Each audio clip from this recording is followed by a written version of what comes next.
წინააღმდეგ მიმდინარე ბრძოლა, რადგან ეს აღრდენს აცლის და ანადგურებს იმ საძირკველს, რაზედაც დგას ჩვენი ქვეყანა.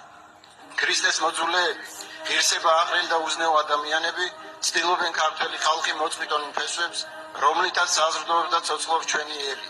სამწუხაროდ ხელისუფლების დუმილმა, უმოქმედობამ და ზოგიერთების მხრიდან მფარველმა მხარდაჭერამ ხელი შეუწყო ეკლესიისადმი მტრულად განწყობილ ძალებს წლების განმავლობაში ეწარმოებინათ ბრძოლა ეკლესიისა და პატრიარქის წინააღმდეგ.